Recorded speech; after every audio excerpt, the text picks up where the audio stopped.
sitting here talking, and we're just talking on the topic of being in your body and being in your heart.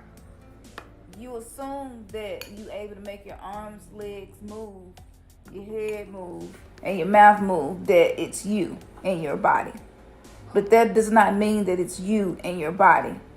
Spirit is in you, which allows you to be animated and have those movements. So as long as breath is in your body, you can do those things.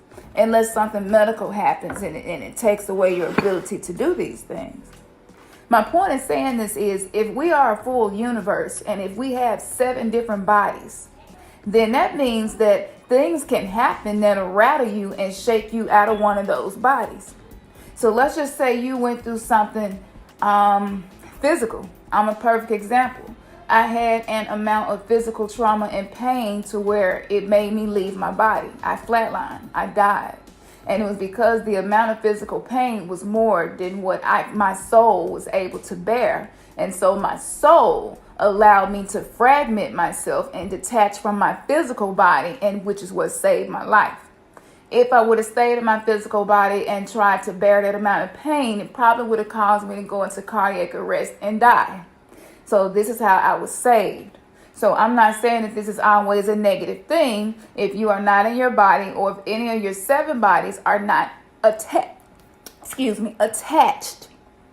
So if you're going through something, maybe that's emotionally been really draining you, your emotional body is probably out in the astral.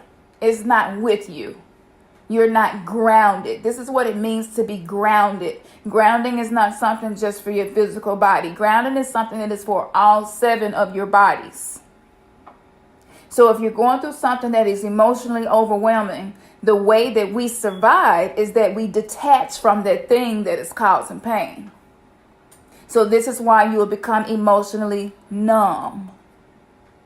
And some of us had emotional things happen to us, and because we were not aware of our own spiritual anatomy and the makeup of our energetic body, we didn't know that I need to go back and pull that part of myself back into myself. I'm not able to be loving and compassionate because I separated myself from my emotional body because I was hurt. So I can pretend, or I can simulate, I can emulate the function of being a loving, compassionate person, but it's not authentic. So we have to practice grounding ourselves and our body, all parts of ourselves. So this means cleaning your aura. Yes, spiritual hygiene. Cleaning your aura is important, but this also means that you must monitor your thoughts. This is how you know if a part of you is not grounded in yourself, in your I am, in your present being. Okay? So what you would do to get yourself back in your body after you've listened to your thoughts and you're noticing you're emotionally numb, or you're mentally disturbed, you're distraught, you never really reset your auric field, your energetic field, you never did call your body back to yourself, I would highly recommend one of the most simple techniques that I have learned from Miss Blue, which is to say your name over and over again out loud until you feel energy moving through your body, until you feel vibration in your body. This is going to help you to call those fragmented parts of yourself back into your I am present being, so that you're not walking around compartmentalized, so that you're not walking around trying to experience life as a fragmented person. Okay, so this is what it means to heal core wounds and to get back to yourself, get back to who you were before these things that took place in your life that caused this.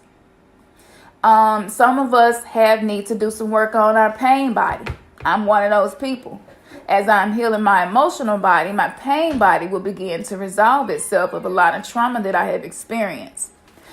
So doing that will help ground you, what Miss Blue recommended. Of course, using anything from the earth, crystals, natures, working with plants, singing and talking to trees, feeding trees, hugging trees, walking barefoot outside, bathing with your crystals. All of these things will help you to be whole, to be able to be in your body. Okay, another thing that you must do, you must do, you must not ever wake up in the morning and don't have intentions for that day. If you are not doing that, you are allowing yourself, we are walking portals. So if you're not doing that, you are allowing any of your 7 bodies to be hijacked by any energy that sees fit, because you did not set an intention for what your soul was going to experience that day. Now, this does not mean if you, maybe you didn't set an intention to pick up your child early from school because they got sick. Well, this doesn't mean you're going to get hijacked in the process of that. So you don't have to be OCD with it in every little bitty detail, but you have to set main intentions so that you are able to stay on that path. So even though things that you are not expecting to happen may happen, ultimately you still have an intent set on what you're going to get accomplished that day. So this will also help you to be in your body and to get other energies that you have not invited into your body out of your energetic field. I've been working with Isis, so I have been inviting her energy into my body to help me with life experience and to experience life. But if you have not invited an energy into your body to assist you, then you definitely want to rid yourself of these energies that do not belong there, that are using you. That is using your mouth to say things that is going to cause damage in your relationship. Like, energies do that. Energies don't have a moral compass. They don't have a compass of morality that determines what they do. So all of these things will help you to make sure you are in your body. Okay, so this is why people get walk-ins, other entities that walk into their body and experience life as them, and they have to go to somebody like Alba Wyman or what's the other girl name that do the hypnosis? Arizona something, I can't remember, but they have to go to a hypnotherapist.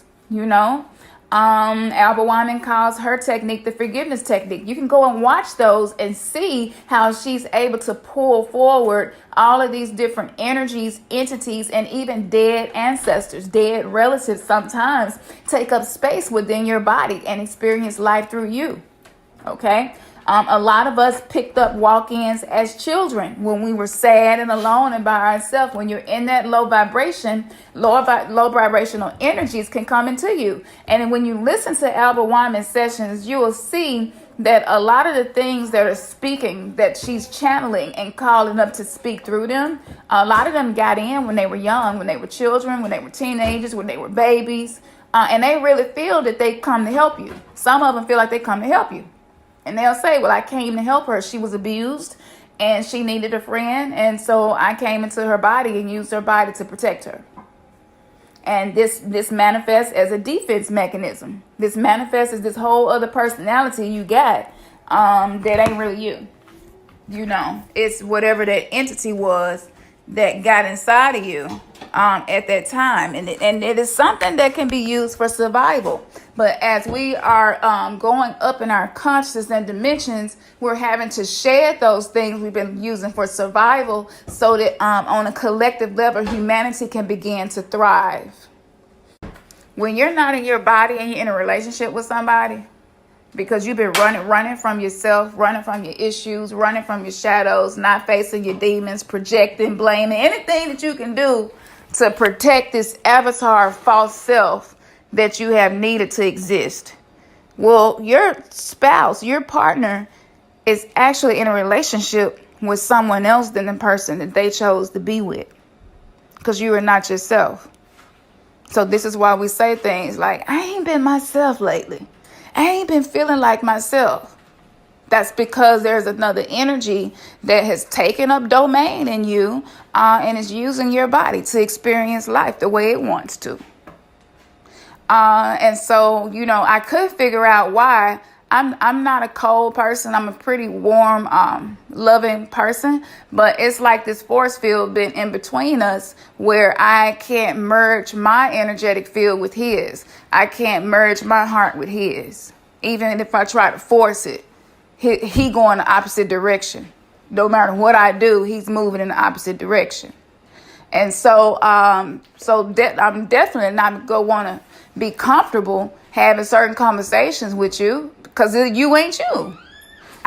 You're definitely not gonna want to have physical intimacy with them because they're not them. And I never heard anybody in the metaphysical community speak on this before. So I have to give credit to my goddesses for this information that is coming forward. I'm actually trying to cook Sunday dinner early so I can get off my feet and rest a little while because I spend so many hours working and stuff. But as I said, I asked Isis to help me, and Isis helps with transformation. So I have to give credit to her for this information. So if you have been having issues in any of these parts of your life, maybe even something I hadn't mentioned, you can use this blue technique.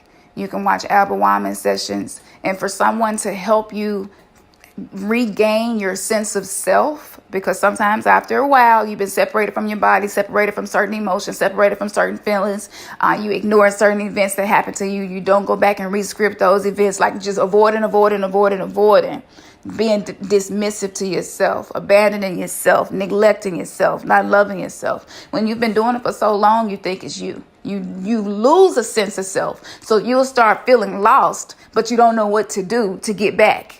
And it's because you've been lost for so long.